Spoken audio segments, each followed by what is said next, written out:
Hare Krishna. Welcome back to the Mahabharata Character series. We are discussing about Duryodhana, and we discussed in our last session about how Duryodhana was humiliated when the Gandharvas defeated him, and then Arjuna released him from the Gandharvas' clutches. He resolved to commit suicide, but because of a mystical vision in which the Danavas told him that they will support him in the eventual war, he gave up his resolve to commit suicide, and then he decided to again galvanize his forces, make allies in preparation for the upcoming war. Now it is said about suicide that it is an act of courageous cowardice. It is a courageous act because everyone loves their life, and to be ready to give up one's life requires courage.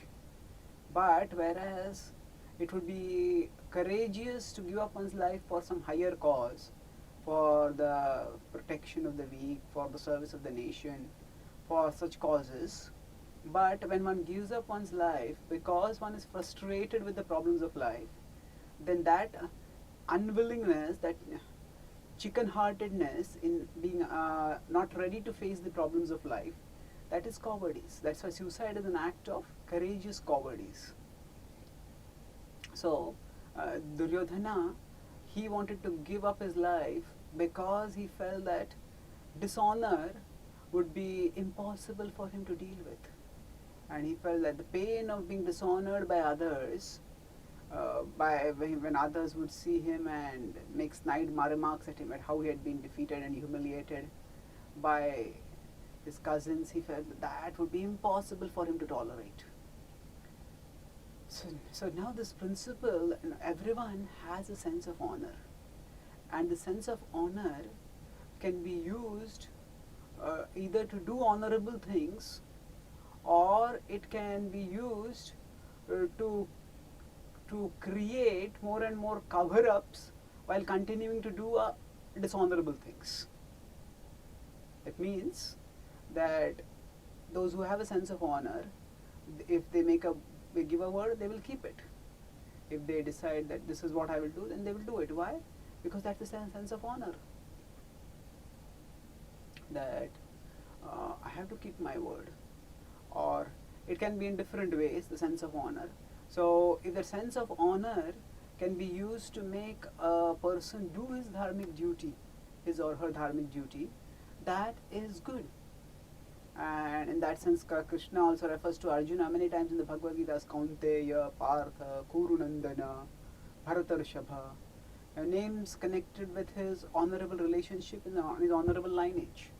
And the idea is, oh, you come from such illustrious lineage, act in a way worthy of that. So the sense of honor in and of itself is not wrong. If that sense of honor makes us do honorable things, then that is good. That is so. The idea is that our sense of honor should not just make us imagine ourselves to be great, independent of everyone else. Our sense of honor should make us do honorable things in connection with those who are truly great, those with whom we are connected, ultimately with Krishna. So Duryodhana's sense of honor was entirely self-centered. Now he was not thinking that I will disgrace the Kuru dynasty by, say, humiliating Draupadi, or by dispossessing the Pandavas, cheating them through a rigged gambling match of their entire kingdom. He was not thinking that I am dishonoring my dynasty, and he was not thinking certainly that I am doing dishonorable deeds. He was thinking only that, oh, I have been dishonored, and how will I show my face to people? So that sort of sense of dishonor is very self-centered.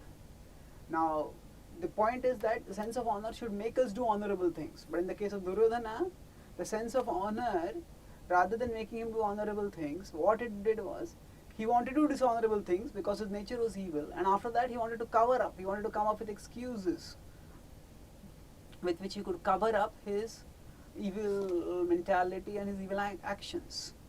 So in this case, Why did he change his mind?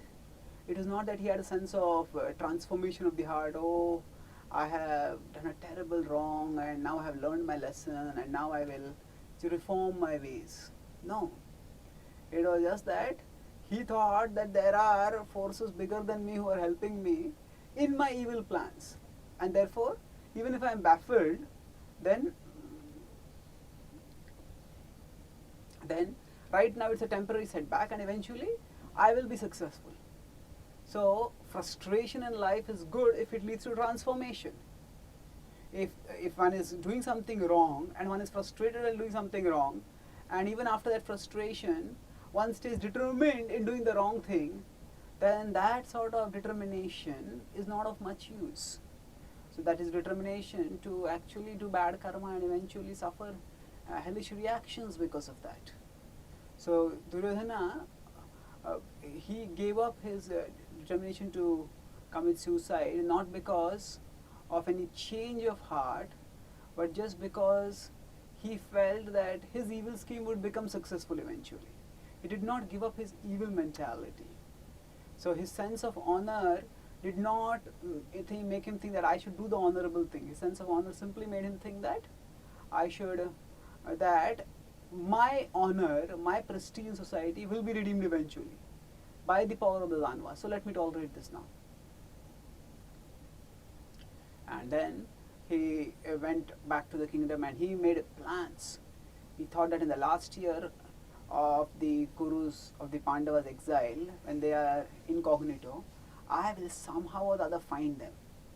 And once I find them, then I will have them detected, and if we detect them, then they will have to go again into exile for 12 years. And that way I will not give the kingdom. And with that plan only he attacked Virat, and we discussed how when Arjuna made his appearance, he thought that I have detected him. But Bhishma said no, he has come, and already 1 year is over and he has come out just after the end of 1 year. Duryodhana was incensed and Bhishma proved how his calculations were wrong. But he thought, okay, no problem. At that time he thought, let me just, we have stronger army, we'll kill the Pandavas. And he was shocked to see Arjuna single-handedly routing all his forces.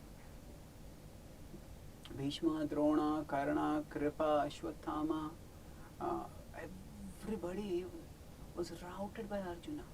Duryodhana was finally incensed and he himself attacked, enraged at seeing his army routed. But Arjuna fought with such ferocity that Duryodhana was wounded, overpowered, and he had to flee. And Arjuna and Bhuminja just laughed, and that angered Duryodhana all the more. But he was just no match. And then eventually, when the peace negotiations were on the verge of failing, at that time Krishna decided to come himself as the peace messenger. Now when Krishna came as the peace messenger, at that time he decided to stay at the house of Vidura.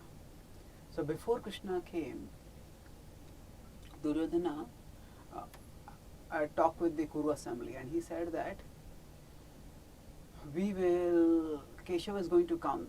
Now before this, Duryodhana and Arjuna had gone to Krishna, and Duryodhana had got Krishna's Narayan Sena, and Arjuna had chosen Krishna.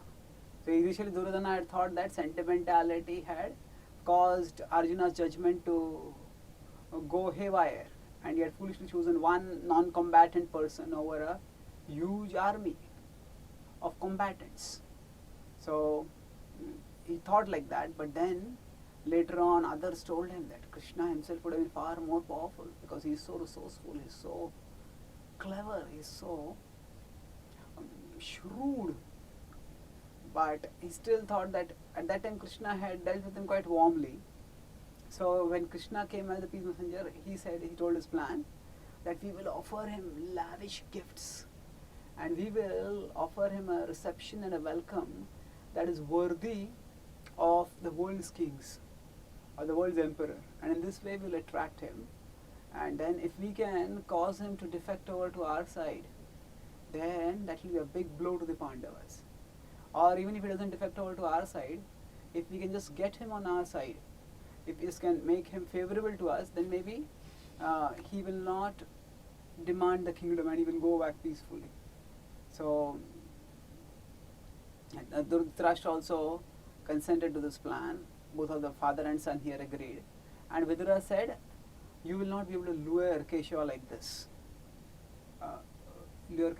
Because your intentions are not sincere.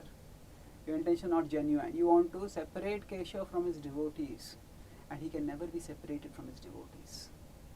So Duryodhana had a backup plan, and he said that, no, I also have my doubts whether we can separate, whether Krishna will give up the side of the Pandavas. But if that doesn't happen, then I am planning to have him arrested. If we can have him arrested in our jail, then the odds in the battle will change dramatically.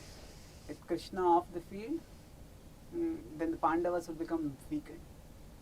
When Duryodhana spoke this, there was a gasp of horror in the whole assembly. Bhishma caught up in anger. He said, oh wretched one, what are you speaking? How can you think of such a thing? He said, to arrest an envoy is against all the codes of a Kshatriya. A messenger is never to be harmed. And what to speak when the messenger is no ordinary person, but he's Keshava, who is the well-wisher of everyone. What harm has he ever done to you? How can you think of such a thing? Bhishma was so angered. After all, he was a devotee, and he couldn't tolerate the thought of Krishna being subject to such a humiliation. He knew, of course, nobody could arrest Krishna, but still, he couldn't tolerate it. No, although you will never succeed in such a plan, but just thinking about this is sinful. I will not even hear about this. And he walked out of the assembly, stormed out in anger. Duryodhana was unfazed. He had long ago become desensitized to what he considered just the meaningless rants of his elders. So he practically never paid any heed to the words of Bhishma, Drona, Kripa, and of course his father, he could very easily emotionally manipulate him. So he was just cocksure and he did not respond at all. And then when Krishna came, Duryodhana and all the Kuru elders were there to welcome him right outside the palace when he came in his chariot.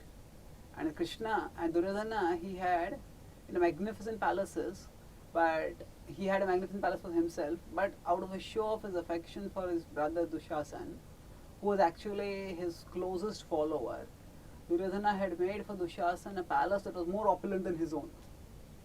And he told Keshava, oh Keshava, I have arranged for your residence in Dushasana's palace, and we have prepared a magnificent feast for you. Please come and have it. So Krishna looked grave and he said, oh Duryodhana, I will not accept your hospitality unless you have satisfied me. I will be staying with Vidura and I will not be taking your food. So Duryodhana was annoyed and he said, tried to control his anger, and he said, we are offering you respect, and by rejecting this respect, you are disrespecting us. Why, O Keshava, are you flagrantly violating etiquette like this? So Duryodhana said, Krishna remained grave and he said, Duryodhana, one person eats in another person's house in two situations. One is if that person is hungry, and the other is if there is affection between the two of them. Because I am not hungry, and because you are inimical to the Pandavas, therefore the affection between us has become starved now. So only when you show affection towards the Pandavas will I accept your hospitality. Duryodhana was rebuffed by this, but he just maintained a straight face, and Krishna departed to Vidura's house. And then the next morning, the whole assembly was waiting. And in that assembly, Krishna came. When Krishna came in that assembly, Dhritarashtra, Bhishma, Drona, they all got up and they approached him. Krishna offered his respects to the king and to the Kuru elders. And then they went inside, and Dhritarashtra offered him an elevated seat. At that time, Krishna looked up in the sky and he saw that there were celestial sages who had also assembled. And he told Dhritarashtra, I can see here Narada, Parashuram, Kanva, and many other great sages. He said, how can any of us sit before they have been seated? Please offer them respects properly first. Dhritarashtra immediately ordered his courtiers, and then they offered respect to the sages, worshipped them, offered them elevated seats, and after that they offered respects to Krishna, seated him, and then the auspicious mantras were chanted for invocation of good fortune, and then the assembly fell silent. Everybody turned towards Krishna, and Krishna said to Dhritarashtra, O king, let there be friendship between the Kauravas and the Pāṇḍavas. Let no warriors be killed on either side.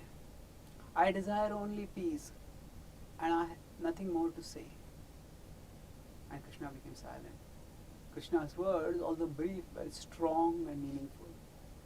And everybody became silent, pondering the import of his words. As Dhritarashtra heard his words and pondered them, Krishna decided that Dhritarashtra needed more persuasion. And Krishna now adopted Sam, Dam, Bheda. And then of course Danda would be the war. So this speech which Krishna gave as a peace messenger is a classic in negotiations, in confrontation, negotiation, resolution. Krishna tried his very best. And the fact that Krishna failed does not indicate his weakness, it indicates his greatness. How is greatness? Because although he is God and he is all powerful, he does not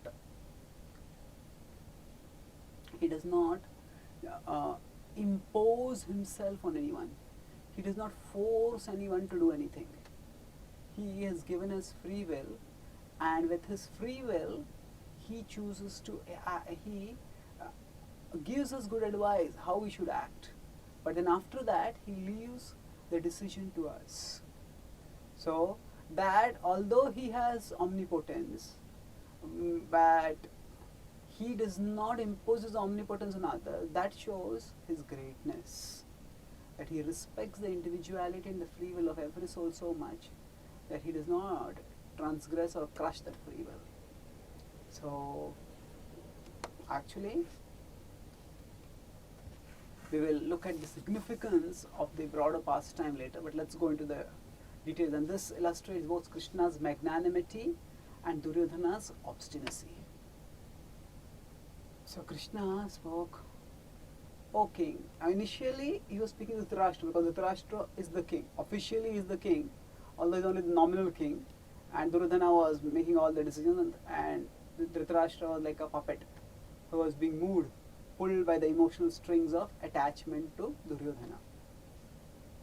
But at least for the etiquette's sake, it was Dhritarashtra who was sitting on the throne, and Duryodhana was apparently subordinate to him.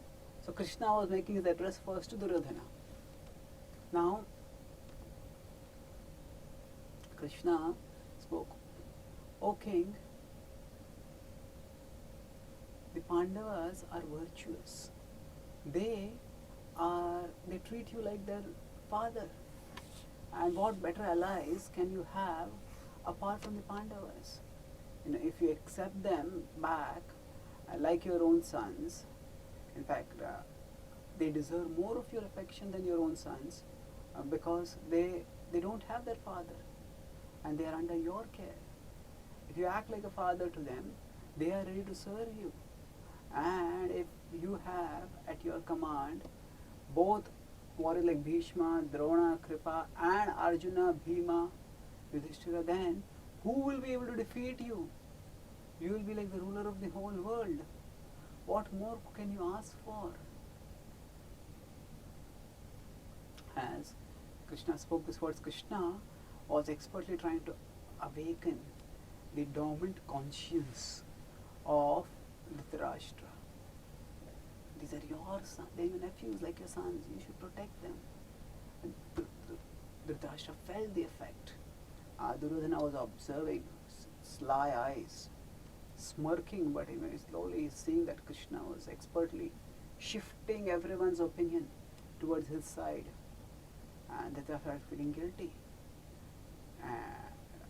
At that time Krishna spoke. Listen now as I tell the message of the Pandavas. He says, Yudhishthira has spoken thus. And this was the last word that Yudhishthira had spoken before Krishna had departed. He says, O king, you are like our father, you are our elder. As per your instruction, we have kept our word of spending 13 years in the forest. Now please keep your word and grant us our kingdom back. We are forever ready to serve you. If you find us remiss in our execution of duty, please do not hesitate to correct us. We will strive to do our duty, and we request you also to follow the high path of duty. This is all meant to trigger the conscience of Dhritarashtra. And Dhritarashtra shifted uncomfortably in his throne. Krishna now, after speaking Sam, he said, these people are speaking about Dham, what gain? He said, O king, even if you want the kingdom, what will you gain by fighting against the Kauravas, against the Pandavas? In a war that will take place, warriors on both sides will die. And what will be your pain when you hear warriors from both sides falling and dying one by one? Why do you want to cause such terrible calamity in the world? And he said, if at all you want the kingdom, then the Pandavas are ready to settle for the least possible settlement. He said, just give them 5 villages. I will persuade them. You persuade your son to follow the path of duty, and the Pandavas always listen to me. I will persuade them. And in this way, we can have peace in the world. As Krishna spoke these words, Duryodhana started feeling angry. He felt manipulating people. Dhritarashtra, he felt himself helpless and said, okay, Shiva, I fully agree with what you say. I do not want war, but I am not my master. Please persuade my son Duryodhana. He is obstinate, and if you can persuade him to avoid war, then you will have done a very good deed.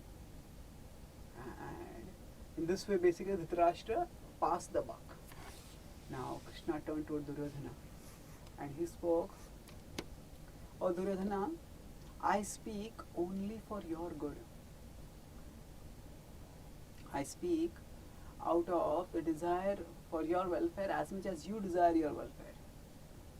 So that do not think that I am partial, because I have come here for the good of the Kuru dynasty itself. He says, do not court war with the Pāṇḍavas. What will you gain by such a war? He says, do not give up, do not cause the death of all these warriors for the sake of vice, and do not give up virtue for the sake of profit. So, do not give up virtue for the sake of profit means that the path of virtue would be return to the Pāṇḍavas that which was theirs. But if you think you will get profit by keeping the kingdom, then you are giving up virtue for the sake of profit. Do not do that. And as Krishna spoke to Duryodhana, Duryodhana just laughed. And actually it's a very long speech that Krishna gave, persuading Duryodhana in various ways. And he said that actually, I will act according to my own nature. Whatever way God has made me, that is the way I will act. And who can blame me for that? How can I change that? So at that time, Bhishma spoke to Duryodhana, and he said that, O Duryodhana, actually no one can what Keshava is speaking is for your greatest well-being.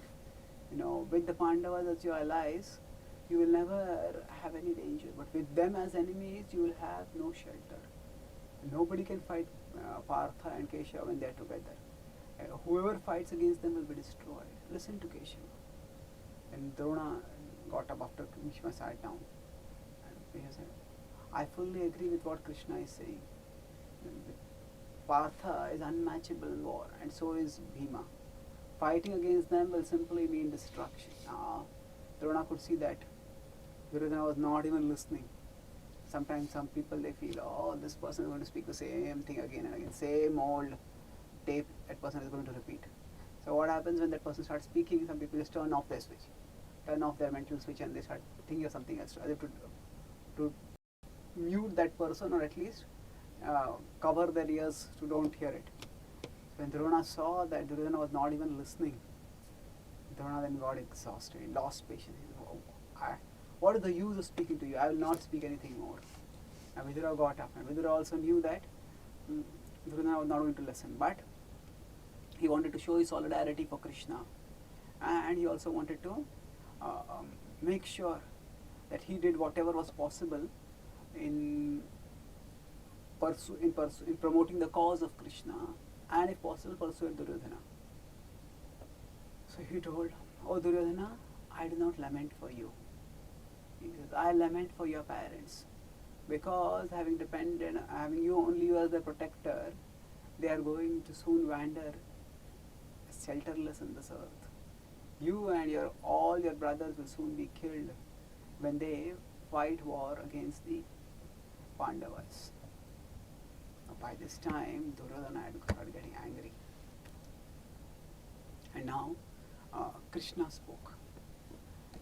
And Krishna said, oh Duryodhana, so Sam had been done, Dam had. Sam was that, be friendly, live friendly. Dam is, when you want the kingdom, at least give 5 villages, you can have the full kingdom. Otherwise. So when he ran out, now Bhed, he said, oh Duryodhana, he says, don't you remember the power of Arjuna? At Pāṇḍava, the gods, the Gandharvas, the Yakshas, the Nagas, the Asuras, all of them were defeated by Arjuna. Actually, in that war at Pāṇḍava, Arjuna had been fighting on 3 fronts. One front was there were the Nagas and the Asuras in the forest who were to be burned by Agni, and when the Agni started burning the forest, they started fleeing. And when they were fleeing, Arjuna was attacking them also. And at the same time, Indra was showering rains from above. So as he was sharing rains from above, Arjuna had made, by shooting an endless stream of arrows perfectly positioned, he had made an umbrella of arrows. And he stopped the rains from coming down. So he was making sure that that umbrella stayed intact, and it protected the forest from the onslaught of Indra's showers. And on top, the gods were attacking. So there was Indra, there was Chandra, there was Surya, there was Vayu, there was Agni. All these gods were there, and Arjuna was fighting with all of them. So from above there were Gandharvas and Devtas, and then below there was also Asuras and Nagas. And Arjuna had fought with all of them, and single-handedly he had defeated them. So Krishna told him that Arjuna has defeated all of them together. How do you expect to be able to fight against him and survive? And if that you think is far away, now remember what happened to you at Virate itself. All your Maharathas were there, and still you could not fight and win against them. So do not quote disaster, Duryodhana. Do not make peace. Only then will you live. Otherwise, you will be destroyed. Krishna spoke these words. Duryodhana got enraged. He started speaking. His insolence comes out over him. He got up and he spoke. He said that, okay, sure, you claim to act as my well-wisher, claiming to speak for my well-being, but you always find fault with me. Not only you, everyone in this assembly finds fault with me. But even after doing great introspection, I feel that I have committed no fault. the Pandavas were not forced to gamble. They gambled of their own will and they lost everything.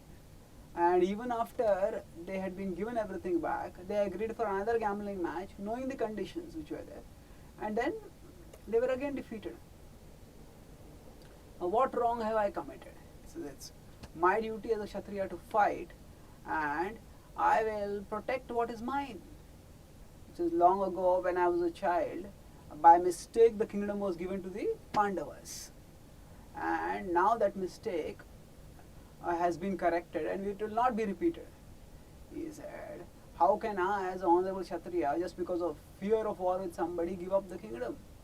He says, I will fight and I have got such forces with me that the Pandavas will not be able to stand in front of me. So Krishna had spoken, oh Duryodhana, how can you take shelter of the likes of Shakuni, Dushasana and Karna instead of befriending your own cousins? So this had incensed Duryodhana, and he wanted to express his affection for his allies, and so he said, now with their strength I'll be able to defeat all of them. Duryodhana thus expressed his brazen insolence in the assembly, countering it as if the height of the insolence was, he says, I don't see any fault in myself. I have done no wrong. So how Krishna responded to this insolence of Arjuna, of Duryodhana, and what happened thereafter, we'll discuss in our next session. Thank you.